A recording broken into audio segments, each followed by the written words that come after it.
Hello dear friends, investing मंत्रा में आप सबका स्वागत है। आज हम बात करेंगे सीक्रेट्स ऑफ कंपाउंडिंग की। जैसा कि आप सब जानते हैं, compounding is the eighth wonder.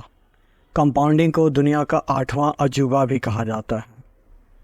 हमने 7th-8th क्लास में कंपाउंड इंटरेस्ट के बारे में पढ़ी है। हम जानते हैं A = P × 1 + R/100⁻n होता है। इस फॉर्मूला में दो चीज़ें बहुत इम्पॉर्टेंट रोल प्ले करती हैं। नंबर 1 प्रिंसिपल यानी कि इन्वेस्टेड अमाउंट, नंबर 2 n यानी कि time, number of years. n जो है बहुत ही इम्पॉर्टेंट रोल प्ले करता है, क्योंकि हमें पता है कि जो हमारा प्रिंसिपल या कैपिटल है वो लिमिटेड होता है। हम एक हद तक ही इन्वेस्ट कर सकते हैं और यह लीनियर या स्ट्रेट तरीके से बढ़ता है, लेकिन टाइम एक्सपोनेंशियल वे से हमारे वेल्थ को मल्टीप्लाई करता है। इसलिए हमें टाइम यानी n पे ध्यान देना चाहिए, अर्थात हमें लॉन्ग टर्म इन्वेस्टमेंट करनी चाहिए। अब हम कंपाउंडिंग का करिश्मा एक टेबल द्वारा समझने की कोशिश करेंगे। जैसे कि आप देख सकते हैं, इस टेबल में कैलकुलेशन ऑफ CAGR किया गया है और यहाँ पे 18% का CAGR लिया गया है। तो हम देख सकते हैं कि 5 इयर्स में हमारा जो इन्वेस्टेड अमाउंट है वो 2.3 टाइम्स, ऑलमोस्ट 2 टाइम्स से ज़्यादा हो जाता है।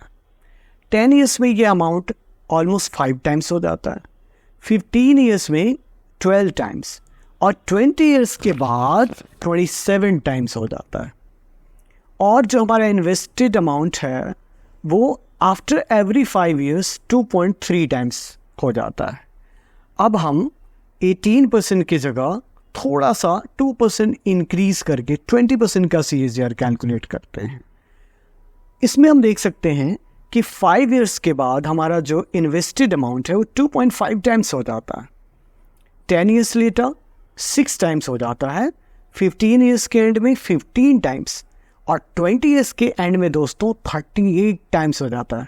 दैट इज 1 लाख का इन्वेस्टमेंट 38 लाख हो जाता है। और इस 20% CAGR में आफ्टर एवरी 5 इयर्स जो हमारा अमाउंट है वो 2.5 टाइम्स से बढ़ता जाता है। अब हम 2% और इंक्रीमेंट करते हैं अपने CAGR में और देखते हैं कि क्या होता है। 22% CAGR में हम देख सकते हैं कि 5 इयर्स के एंड में 2.7 टाइम्स हो जाता है, 10 इयर्स के एंड में 7 टाइम्स हो जाता है, 15 इयर्स के एंड में 20 टाइम्स एंड 20 इयर्स के एंड में 53 टाइम्स हो जाता है। और आप शॉक्ड हो जाओगे कि सिर्फ 2% का जो डिफरेंस है, जैसे हमने 20% CAGR में लिया था तो 20 इयर्स के एंड में 38 टाइम हो रहा था हमारा अमाउंट, जस्ट 38 टाइम ही हो रहा था। लेकिन यहाँ पे जो हमारा अमाउंट है 38 टाइम नहीं हो रहा है, बल्कि इसके 1.5 टाइम ज़्यादा हो रहा है और ये हो जा रहा है 53 टाइम। तो ये बहुत ही वंडरफुल है compounding, and that's why compound interest और compounding is known as 8th wonder of the world. अब हम 25% CAGR का कैलकुलेशन करते हैं। 25% CAGR पर हम देखते हैं कि 5 इयर्स के एंड में 3 टाइम्स हो जाता है, 10 इयर्स के एंड में 9 टाइम्स दोस्तों, 15 इयर्स के एंड में 28 times, but at the end of 20 years 87 times हो जाता है। और ये इस 25% CAGR में हमारा जो इन्वेस्टेड अमाउंट है आफ्टर एवरी 5 इयर्स 3 टाइम्स हो जाता है, 3 टाइम्स। अब थोड़ा सा और ज़्यादा, last but not the least, हम 26% का CAGR कैलकुलेट करते हैं। इसमें आफ्टर 5 इयर्स हमारा जो अमाउंट है 3.2 टाइम्स हो जाता है, 10 इयर्स के एंड में 10 टाइम्स हो जाता है ना अद्भुत। 10 इयर्स में ही आपका इन्वेस्टेड अमाउंट 10 टाइम्स हो जाता है, 15 इयर्स के एंड में 32 टाइम्स। जस्ट आपने 5 इयर्स एक्स्ट्रा दिया, लेकिन वो 10 टाइम्स की जगह 32 टाइम्स हो जाता है। 20 इयर्स के एंड में वो 101 टाइम्स हो जाता है। एंड माय डियर फ्रेंड्स, अगर आपने और 5 इयर्स दे दिया तो यह अमाउंट आपका 100 जो टाइम है वो 300 टाइम्स से भी ज़्यादा हो जाएगा।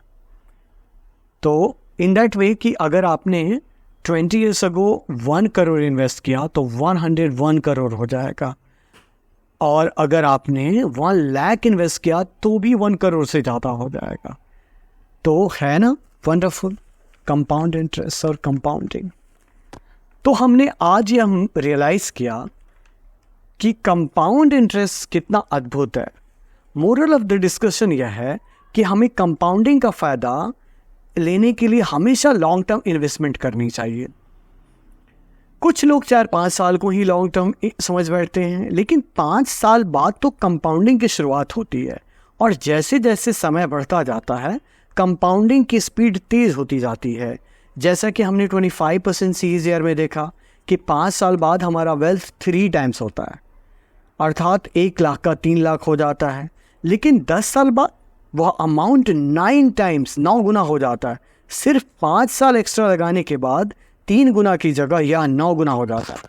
अब अगर हम 5 साल और लगाएं तो हमारा अमाउंट 27 टाइम्स मतलब 27 गुना हो जाता है, और अगले 5 साल में that is at the end of 20 years यह 87 टाइम्स 87 गुना हो जाता है, और अर्थात 1 लाख का 87 लाख और 1 करोड़ का 87 करोड़ बन जाता है।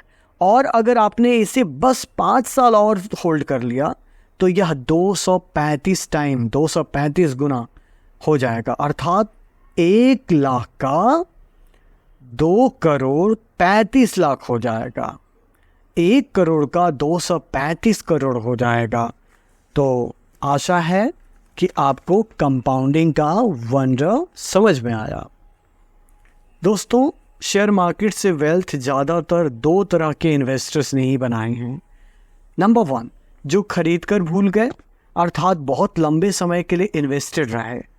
नंबर 2, जो इन्वेस्ट करके दुनिया से चले गए, अर्थात जो इस दुनिया में रहे नहीं और उनका वेल्थ उनकी अगली पीढ़ी नेक्स्ट जनरेशन को मिला।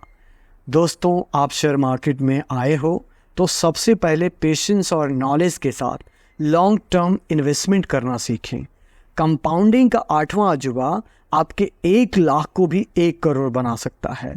जिनके पास 1-2 लाख रुपए हैं वे लोग भी निराश ना हो। आप बस अपने इन्वेस्टमेंट की अवधि दैट इज ड्यूरेशन को बढ़ा दो। यहाँ अगर आपने 5 लाख भी सही तरीके से इन्वेस्ट किया तो आप 5 करोड़ या 50 करोड़ के मालिक भी बन जाओगे। अब मैं अपने वीडियो को यहीं पे विराम देता हूँ। अगर यह वीडियो आपको अच्छा लगा तो इसे लाइक और शेयर करें, और अपने इस चैनल को सब्सक्राइब ज़रूर करें। See you in the next video.